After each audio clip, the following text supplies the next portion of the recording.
Welcome to the Feminist Spark podcast. This is a podcast run by feminists in Kenya where we discuss feminism with an African lens. In this series, we will be analyzing gender-based violence, its causes, effects, and how we can work to eliminate it from our societies. Sit back, relax, and enjoy the conversation, and feel free to join in by liking, sharing, and leaving a comment.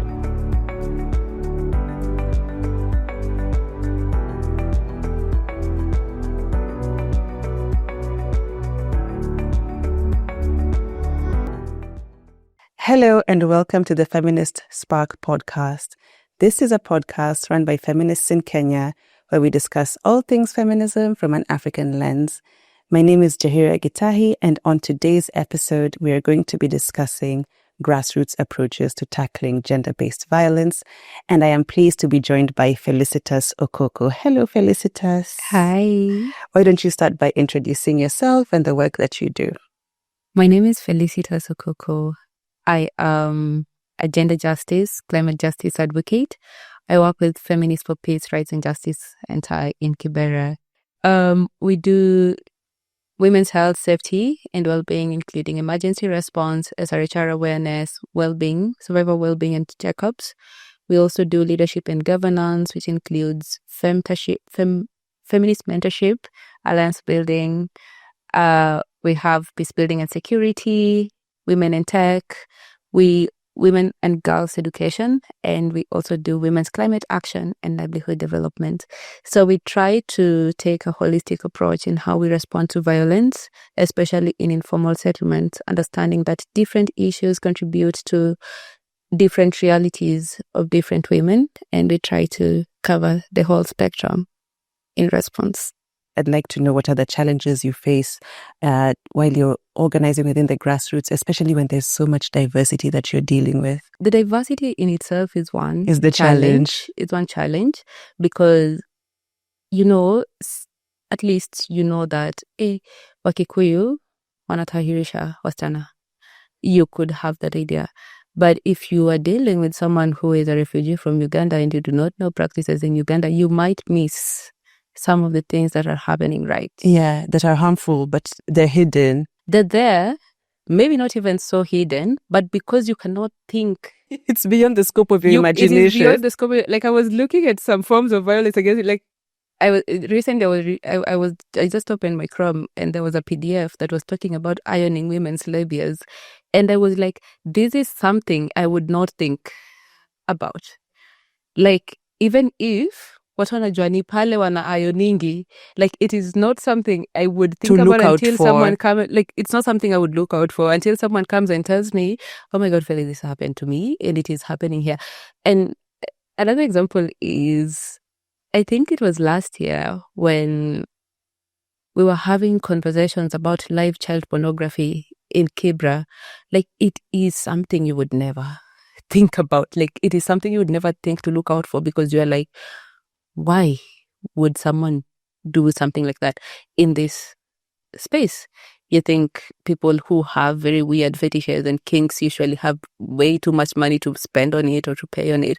But now you're thinking about this, it is happening in informal settlements and it is common enough until people are starting to have a conversation around it. So that diversity of people is one of the challenges. And then the fact that informal settlements have been systemically neglected means that creating change is also difficult because, as I said, as much as we are trying to tackle dependence, we are trying to tackle violence, we are trying to tackle voice and agency and influence, but at the same time, we are still, there's so much that is out of the scope of the work that we do. And the fact that these systems, the way they're set up, are trying to keep informal, there's a need for informal settlements to exist. There's a need for, and every time we try to dismantle that, it protects itself. People protect themselves. And that is another key challenge. And the fact that there are people of influence who are doing a lot of, who are perpetrating so much violence, even in informal settlements, knowing very well that there's nothing you would do to me. Like, I have the power. We know who the water cartels are. We know who the rapists are. We know who are attacking people. But you're powerless. There's that compared to sort the- of powerlessness because, I know you're a water cartel. If I take you out of the play, we're not going to access water anywhere from anyone else. So that structural exclusion of informal settlements does not give us options to be as radical as we would want to with our interventions and the things that we do. And that is a little heartbreaking, not a little, a big. Yeah, exactly. It's a bit bleak. It makes you lose that hope that, well, I think that's the nature of the struggle. I always like to remind myself that the phrasing is a luta continua, like it never stops. We're always fighting this many-headed hydra. And also you've brought up that political aspect. So I wanted for you to speak more on how poverty, unemployment, and these economic inequalities further, in your experience, how they exacerbate gender-based violence. When I was talking about the work that we do and trying to point out that we have a holistic approach in understanding and designing our programs, it's because women are not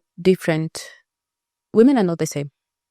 We have different issues, we have different capacities, different narratives.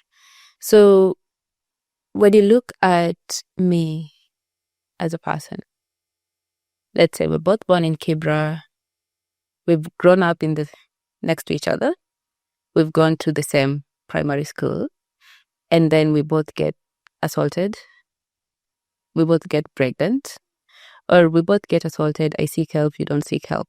Our story is already different. I get pregnant, you don't get pregnant, or we both get pregnant, you get an abortion, I have my child, another diversity. And it continues like that. So while we were learning about storytelling yesterday, and you were trying to tell some of the stories of the women we have worked with, because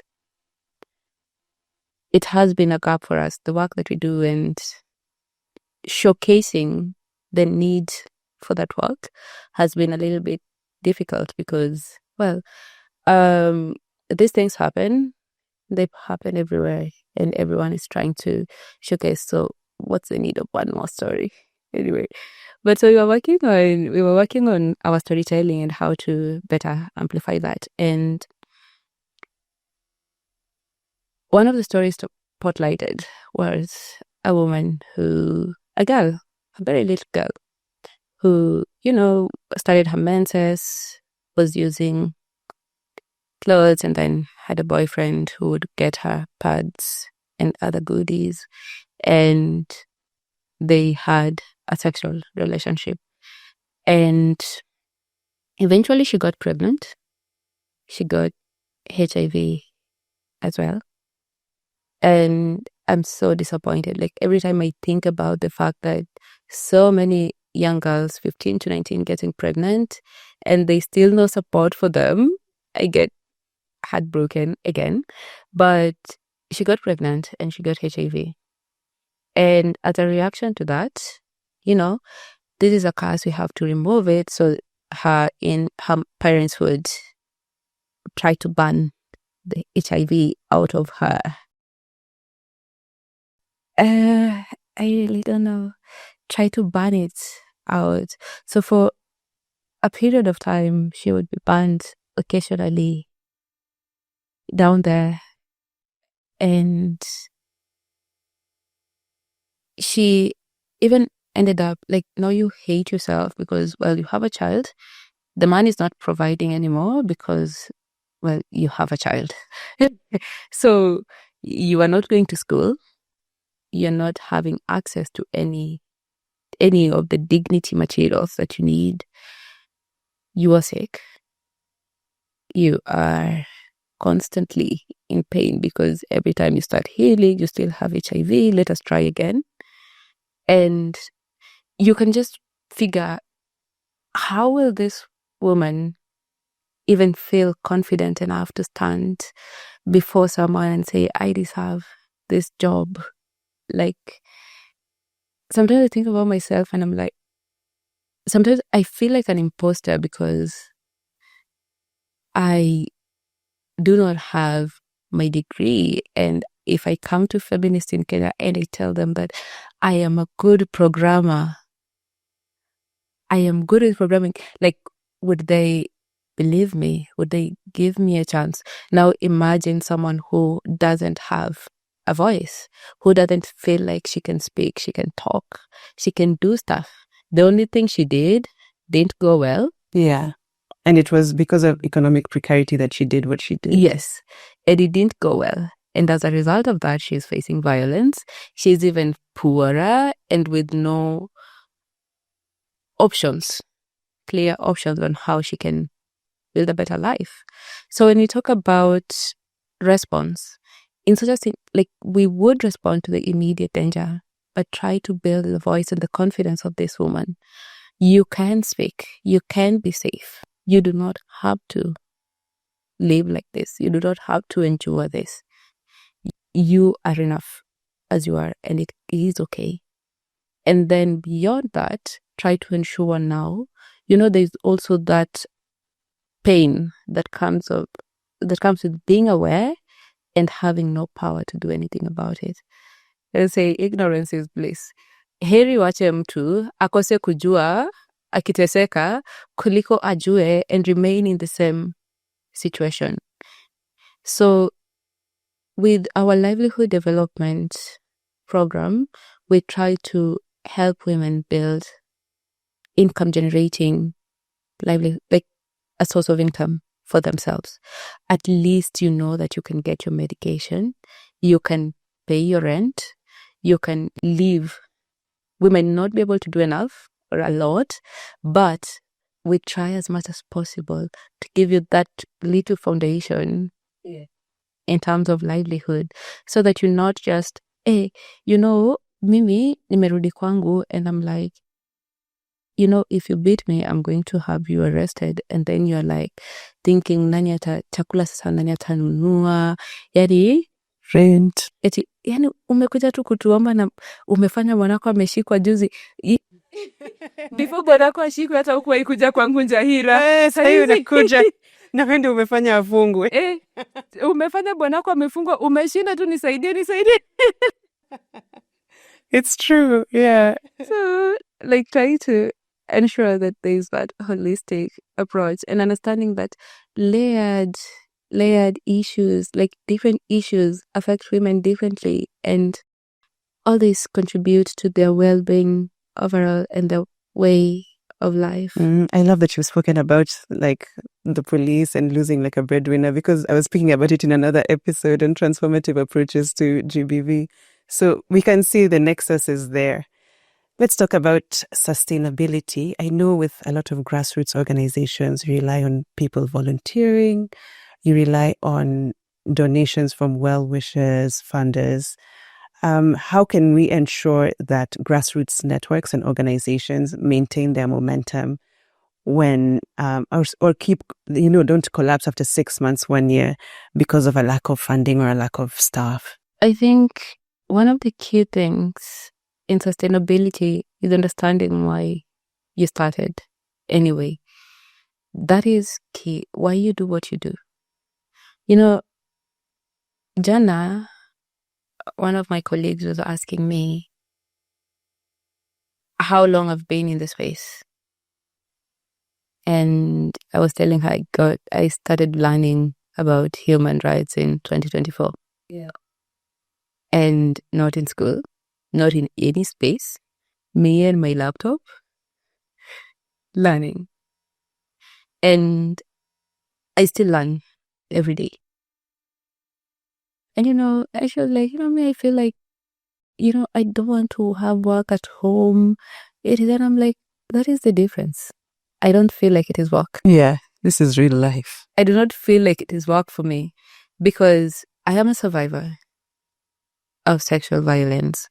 I'm a survivor of gender-based violence. I've been very dependent. I was a very young mother. My child is turning 7, by the way. Happy birthday to that. Yeah. So I was a very young mother. So you can understand that a lot of these issues are issues that I've lived through.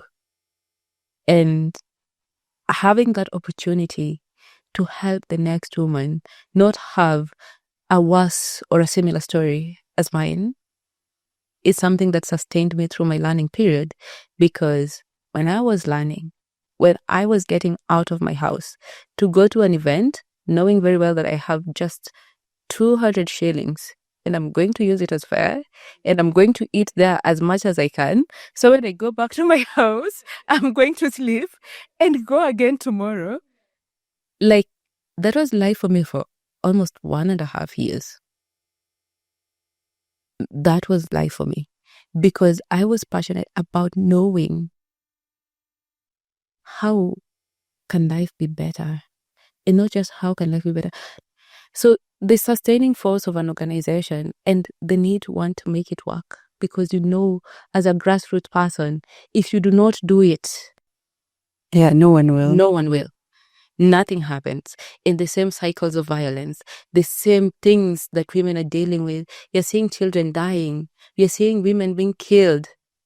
And I post on my status that women are being killed and someone tells me that's a strong word for it. And I was like, as opposed to? And in what circumstances am I supposed to use killed? And he was like, oh, occasionally die. And I was like, what do you mean occasionally die? 1 in 3 women have experienced some sort of violence, physical or sexual. And over 40% of this violence is in homes. And 75% of women who try to leave these violent homes get killed. So what word am I supposed to use for it? Again, before you tell me to tone it down, you can imagine this. 1, 2, 3 have experienced violence. 40%, that means at least one of them is experiencing violence in homes. Right. Yes. 75% of these who are experiencing violence in homes get killed when they try To leave. Yeah. So we are 10. 2 of us will die. 3 of us have experienced violence. 2 of us in their home. In homes. Most likely, the chances of both of us surviving living close to none. Close to none. Yeah, but the men want you to use the passive voice instead of the active voice. Occasionally die. Can never be. Can never be. But anyway, on funding again, I think also trying to figure out how women can sustain themselves. Women who can sustain themselves always give. Someone passes through you and they're able to sustain themselves. Even if they would not support everyone, they can support the next woman. Yeah. Or the next person. I really love your perspective on sustainability. Like, it's such an astute view of sustainability because, of course, I was only thinking in terms of money. But now when you discuss it, I'm like, yeah, that fire within you is the first step of sustainability. That's brilliant. Okay, so last question is, what sort of support would grassroots organizers require from the government, from donors? Like, what would you like to see more of as you continue in this space? And what sort of support do you wish you had more of? The biggest thing I would like to see is experience sharing spaces. Let's practice sharing spaces. Feminist Center is an organization that specializes in focus, based in Kibera, focus to Kibera. But then when you look at the work that Feminist Center is doing, the impact of Feminist Center's work, the organizing, how we organize, it deserves being beyond Kibera. True. It's true. I know for a fact. It deserves being beyond Kibera. Like, experience sharing spaces, best practice sharing spaces is one thing that we could all benefit from. We do not have to be feminists in a certain way, but we can learn from feminists in Kenya. You can learn from Feminist Center. We can learn from other feminists we've never even heard of, because there is something that they're probably doing that we've never thought of, but could be very helpful. And Another thing is feminist learning spaces. Who gets access to learning spaces? We organized anyway, with or without support and without knowledge. We try. We try. But there's a difference between me speaking now and me speaking earlier, because in 1 year ago, if you would be talking to me, I would be very doubtful. I would be questioning my credibility, my validity. Is it really right? Am I, But at this point, the spaces I've been exposed to, I've learned a few things that I can confidently look at the camera and say one or two things. Yeah. And these spaces that can allow you to join, not a fellowship that requires you to have a master's or a degree or whatever. Bring people. I speak, I can translate to the next woman if she doesn't understand English, because these are the people who are going to do the actual work. This is the person who is going to, Mutame Piganduru, and she's the one who is going to live. Before you get from town to Kibera, she will be there. And if she does not know what to do, you are not, the amount of impact you're having when you get there after someone is killed, when 30 minutes ago she could have been saved, is different. So spaces that can take women as they are, grassroots women, because understand we are also surviving. I have to eat at the end of the day.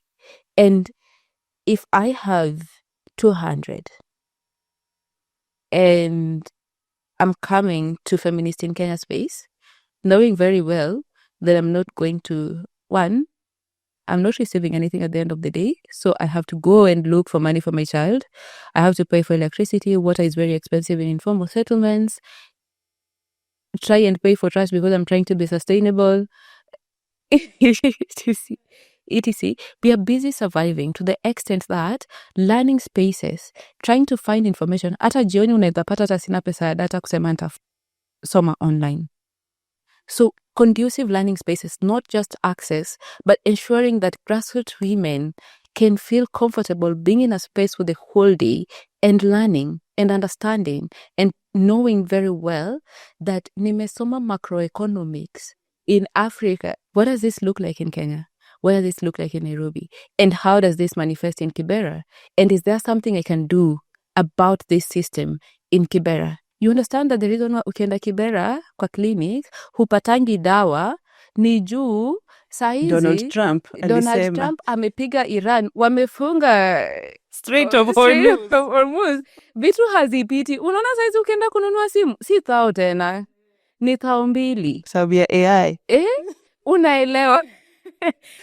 Being able to have access, have that understanding of the concepts that you're trying to build, because we are living them. We are dealing with them. For me, water is a very close issue to my heart, because water is life and water is expensive in informal settlements, up to 80 bob for 20 liters. And then someone is paying 150 for 1 unit of water, 1,000 liters of water, 150. And at the same time, if someone is paying 80 and I'm paying 20, I'll feel like it's not expensive. But if you look at someone who's paying 150 for 1,000, it is expensive. So when you come and try and tell me that me, who is buying water for 20 shillings and you're buying for 80, that my water is expensive, I look at you like, what do you mean? But once you start understanding these concepts differently beyond just where we are living, because the conditions under which we're living in Kibera are not very sustainable, are not very good.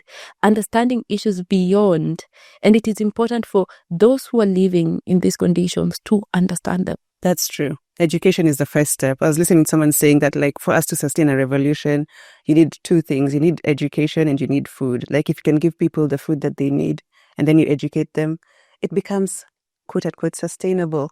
Thank you so much, Felicitus, for your time and for those wonderful reflections. It's an honor having you. I enjoyed this conversation. I was really looking forward to it. And thank you for watching this episode. Look out for the next one, and bye.